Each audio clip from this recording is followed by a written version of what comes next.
Pernikahan Kristen adalah sebuah persekutuan, suatu persekutuan seumur hidup yang ada di bumi, yang total terjadi antara seorang pria dan seorang wanita yang diberkati Tuhan dalam sebuah pernikahan. Pernikahan adalah gagasan Allah, bukan temuan manusia. Allah lah yang mulanya menciptakan pernikahan antara laki-laki dan perempuan yang mempunyai kedudukan sejajar dalam penciptaan. Pernikahan ini tidak boleh diceraikan manusia. Hanya kematianlah yang dapat memisahkan persekutuan pria dan wanita dalam pernikahan.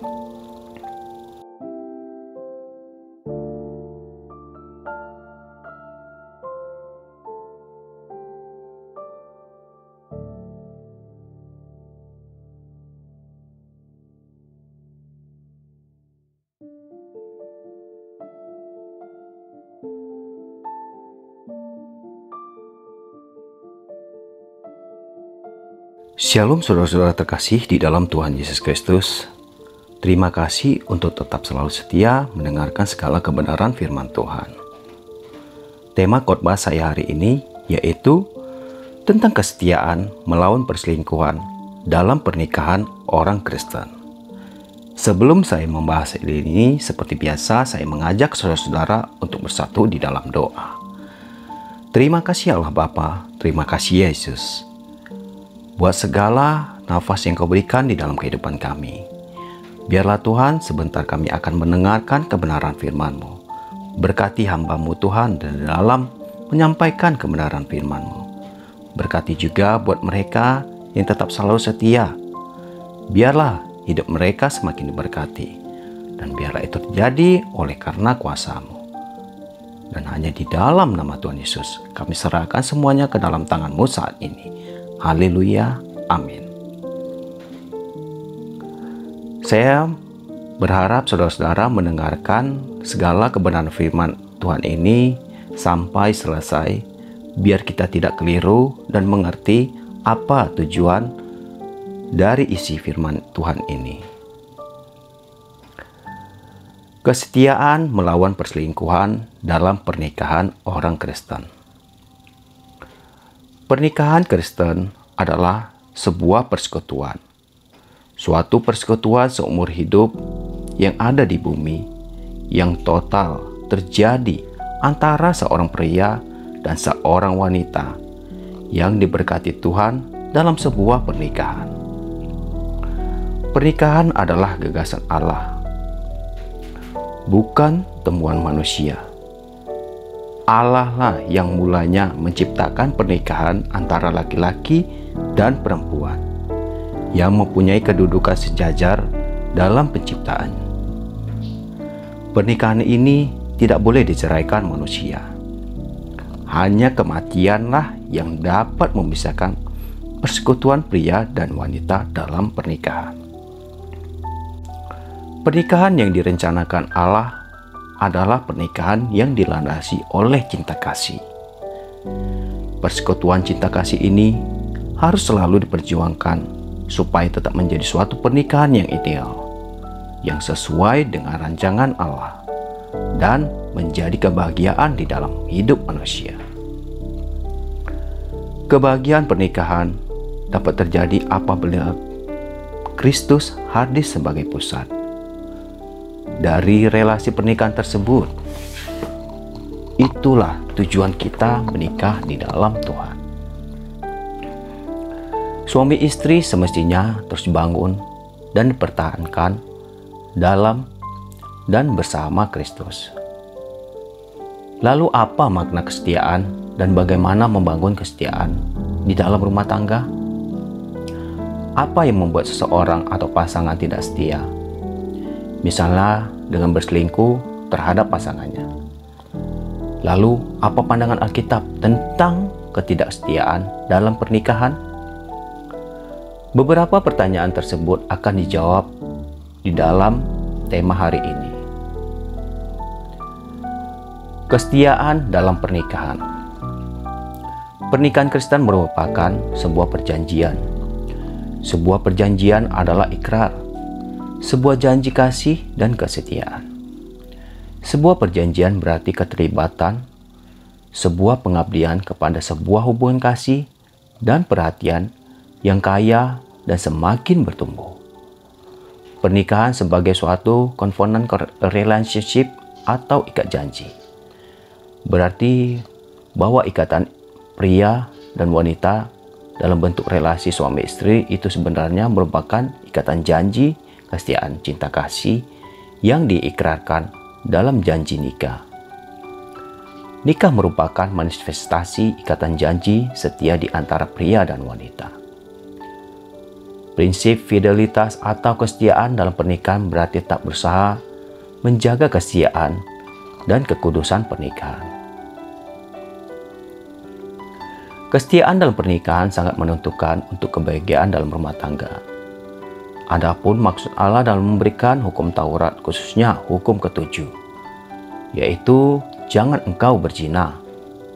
Ini terdapat di dalam Ulangan 20 ayat 14. Ini adalah untuk melindungi kebahagiaan dan keutuhan keluarga dari hanya pelampiasan hawa nafsu. Orang Kristen harus melihat perintah tersebut sebagai suatu penjaga atas keberlangsungan ikatan pernikahan. Kesetiaan dalam pernikahan sangat menentukan untuk kebahagiaan dalam rumah tangga. Adapun maksud Allah dalam memberikan hukum Taurat, khususnya hukum ketujuh, jangan engkau berzina, adalah untuk melindungi kebahagiaan dan keutuhan keluarga dari hanya pelampiasan hawa nafsu. Orang Kristen harus melihat perintah tersebut sebagai suatu alat untuk menjaga atas keberlangsungan ikatan pernikahan. Lalu yang ketiga yaitu pernikahan dan seksualitas. Manusia adalah makhluk seksual. Pada permulaan penciptaan Alkitab memperkenalkan manusia sebagai laki-laki dan perempuan. Hal ini bisa Anda buka di dalam Kejadian 1 ayat 27. Sejak awal penciptaan dengan jelas Tuhan menyatakan, tidak baik kalau manusia itu sendiri saja. Aku akan menjadikan penolong baginya yang sepadan dengan dia. Seksualitas memungkinkan mutualitas atau hubungan timbal balik antara manusia dan kesatuan antara lelaki dan perempuan, khususnya dalam pernikahan. Adapun hubungan seks memang merupakan bagian dari gambaran yang menyeluruh tersebut. Tetapi, seksualitas manusia adalah suatu kenyataan yang jauh lebih luas daripada hanya sekedar persetubuhan. Bagi Yesus, laki-laki dan perempuan sama di dalam kerajaan Allah. Menjadi laki-laki atau perempuan bukanlah suatu karakteristik kedua di atas manusia. Bukan pula soal superioritas atau inferioritas. Itu adalah suatu aspek humanita yang esensial sejak penciptaan. Seksualitas bukan pula sebagai konsekuensi kejatuhan manusia ke dalam dosa, tetapi suatu aransemen dari Sang Pencipta. Seksualitas merupakan unsur mutlak dalam keutuhan manusia, yakni keutuhan totalitas badania dan spiritual setiap manusia. Di dalam 1 Korintus 7 ayat 3, Paulus menegaskan pernikahan dan menganjurkan adanya saling memenuhi kebutuhan seksualitas. Hendaklah suami memenuhi kebutuhan terhadap istrinya, demikian pula istri terhadap suaminya. Paulus memaknai seksualitas dalam pernikahan perspektif sebagai suatu terhadap yang lain selaku pasangan nikah. Kemungkinan yang tidak dimaksudkan Paulus dengan kewajiban. Ini adalah kewajiban dalam terang agape, cinta kasih Allah. Demi agape itulah orang Kristen bertanggung jawab terhadap sesamanya. Kemudian, di dalam ayat yang keempat, Istri tidak berkuasa atas tubuhnya sendiri, tetapi suami demikian pula. Suami tidak berkuasa atas tubuhnya sendiri, tetapi istrinya. Jadi, persekutuan pernikahan dengan sendirinya mencakup persekutuan jasmani, sehingga jikalau orang menikah, maka mereka juga wajib menyerahkan tubuhnya kepada pasangannya. Lalu yang keempat yaitu perselingkuhan sebagai dosa zina. Di dalam Kamus Besar Bahasa Indonesia, kata selingkuh berarti tidak berterus terang, tidak jujur, atau suka menyembunyikan sesuatu untuk kepentingan sendiri, atau bisa juga dibilang curang ataupun serong. Dalam konteks hidup pernikahan, ketika seseorang pasangan bermain serong atau menyeleweng, berbagi cinta dengan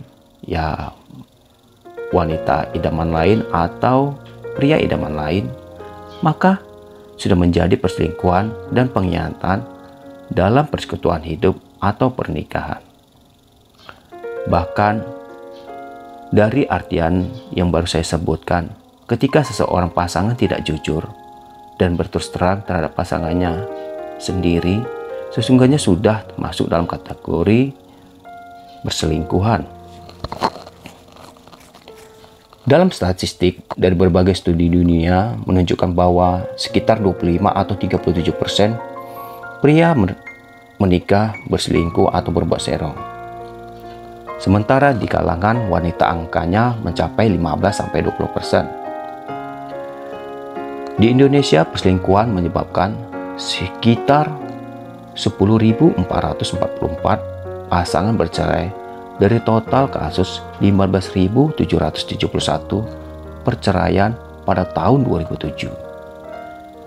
Demikian data yang dihimpun Pengadilan Agama. Meskipun demikian, sekali lagi, perselingkuhan tidak melulu soal seks atau disebut persetubuhan. Keintiman yang terjadi antara dua orang dan melanggar kepercayaan pasangannya bisa merupakan sebuah perselingkuhan. Seorang psikolog memberikan daftar contoh yang termasuk dalam aktivitas perselingkuhan. Antara lain yaitu menatap pasangan orang lain dengan penuh nafsu dan berfantasi. Sering menelepon dan berceloteh dengan pacar lama. Sering ber-SMS atau WA atau email pada orang yang diam-diam dia cintai. Berkencan dengan PSK atau dengan seseorang yang bukan pasangannya. Menonton VCD porno dan membayangkan diri terlibat juga. Dan banyak lagi hal-hal yang termasuk dalam perselingkuhan. Semua hal yang baru saya sebutkan terkait dengan rasa ketidaksetiaan terhadap pasangan atau suami istri yang ada. Tentunya angka di atas dan daftar aktivitas selingkuh tersebut menjadi alarm bagi kita untuk mengantisipasinya. Para ahli berpendapat bahwa belakangan ini dunia maya atau dunia digital online telah menjadi sarana pemicu yang paling parah untuk terselenggaranya perselingkuhan dan mempercepat retaknya hubungan suami istri. Alasan utama bagi pria untuk berselingkuh adalah kebosanan, ketidakharmonisan kehidupan sosial dan perkawinan, atau istri yang terlalu sibuk dengan urusan anak-anak, pasangan yang tidak lagi bergairah secara seksual, pasangan yang tidak menarik, keinginan untuk mencoba sesuatu yang lain, atau hanya untuk sekedar main-main.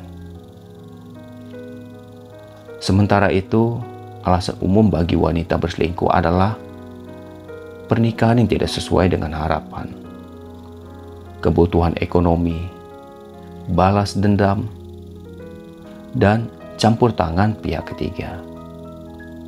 Namun, entah apapun yang menjadi alasan seseorang berselingkuh, aktivitas tersebut adalah pengikraran dari sebuah kesetiaan dan pelanggaran terhadap janji nikah. Secara umum, Perselingkuhan merupakan dosa perzinahan. Perselingkuhan merupakan aktivitas mencemarkan tempat tidur.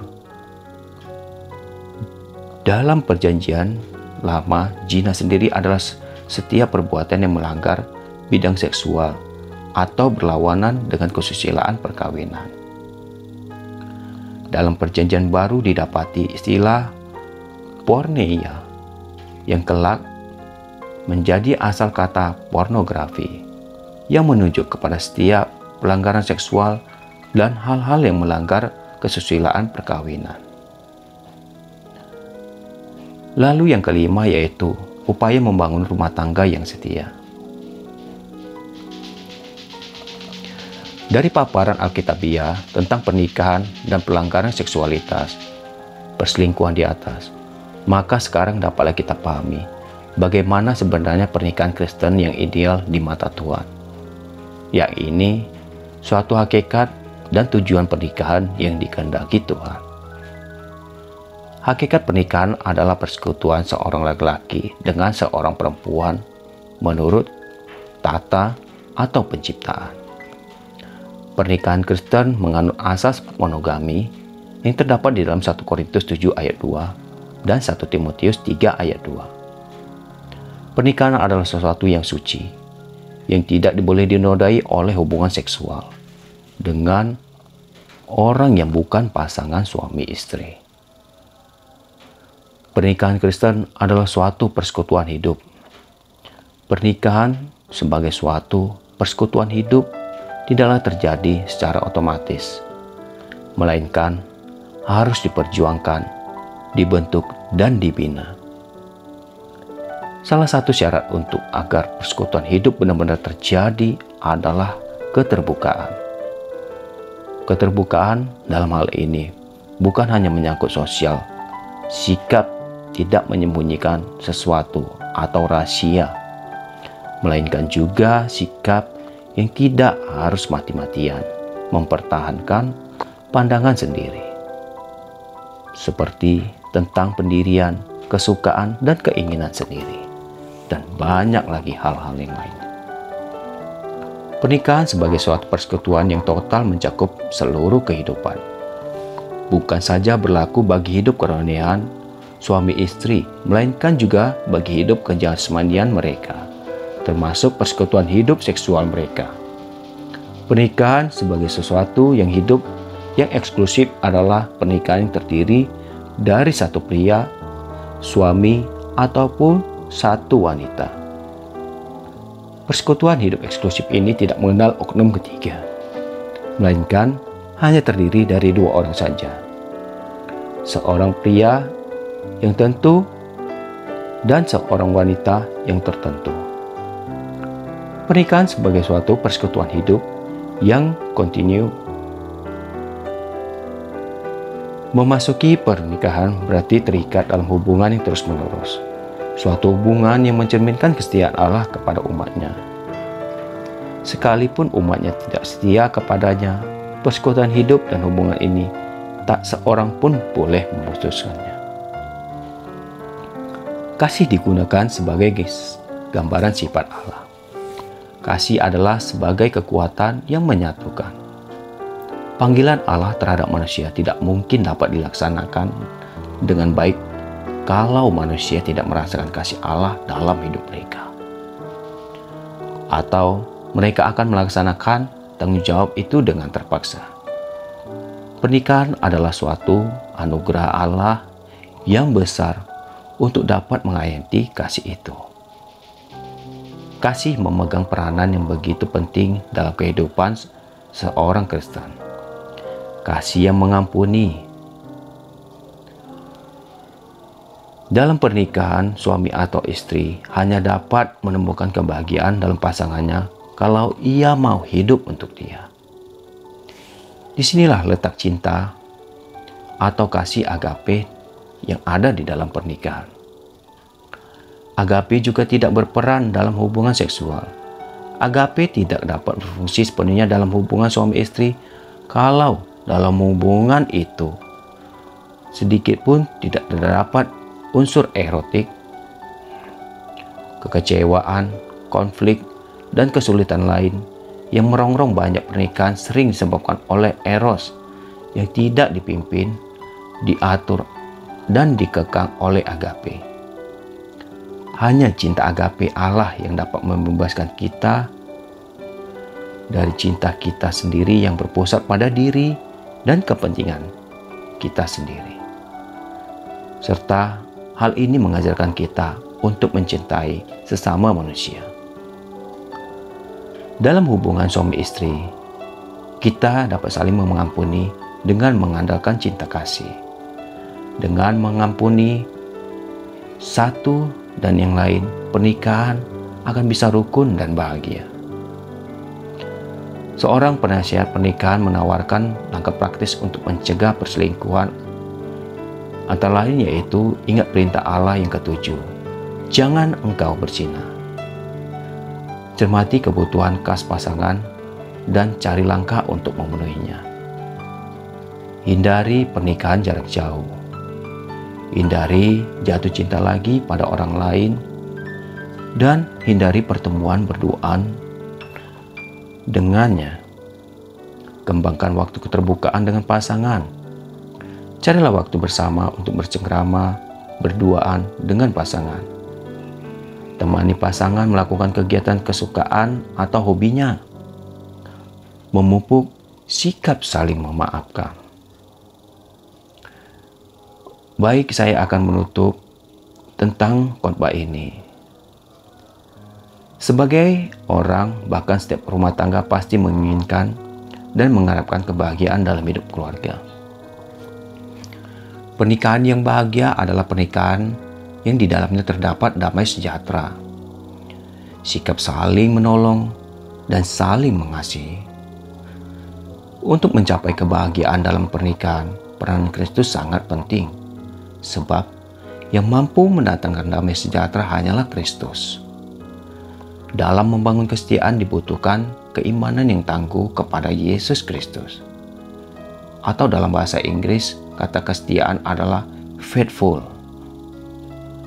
Akar kata faithful, yaitu faith, artinya iman.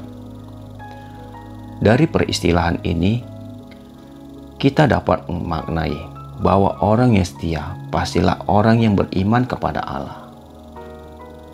Suami istri dipersatukan Tuhan di dalam pernikahan. Walaupun mereka telah menjadi satu, namun suami istri tersebut sebenarnya tetap dua orang yang berbeda. Perbedaan-perbedaan ini merupakan hal yang wajar, harus dinilai positif sebagai kekayaan dan perlu dihargai di dalam pernikahan. Perbedaan-perbedaan ini tidak perlu dipertentangkan, tetapi sebaliknya dipadukan untuk mengembangkan kehidupan pernikahan suami istri. Maka jelaslah bagi kita bahwa kerinduan menciptakan pernikahan bahagia haruslah memerlukan upaya untuk merajut bersama cinta kasih, kesetiaan, dan relasi yang baik di antara suami istri, terlebih kepada Tuhan. Aktivitas perselingkuhan hanya akan mendatangkan malapetaka bagi kehidupan rumah tangga, karena akan ada keterpecahan dalam berbagi kasih. Cukuplah seorang suami mengasihi seorang istri dalam kesetiaan pernikahan sampai maut memisahkannya. Demikian juga seorang istri terhadap suaminya. Mari kita bersatu di dalam doa. Terima kasih Allah Bapa, terima kasih Yesus. Biarlah Tuhan, apa yang menjadi keinginan kami untuk menjauhi segala perselingkuhan, biarlah terjadi atas kehendak-Mu ya Bapa. Dan usaha kami untuk menghindari hal itu, kami pelajari melalui apa yang baru kami dengarkan. Tuhan, ajarkan kami untuk selalu setia kepada pasangan kami sendiri. Ajarkan kami untuk selalu setia di dalam Engkau. Terima kasih Allah Bapakku, terima kasih Yesusku. Biarlah kami serahkan semuanya saat ini ke dalam tangan-Mu. Terima kasih Tuhan Yesus hidup di dalam kami. Haleluya. Amin. Baiklah saudara-saudaraku, apakah Anda masih tetap mau setia? Setia kepada pasangan Anda dan menjauhi perselingkuhan. Bawalah itu selalu di dalam doa, dan biarlah Tuhan Yesus yang selalu memberikan kuasa kebenaran di dalam hidup Anda. Tuhan Yesus memberkati. Haleluya. Amin.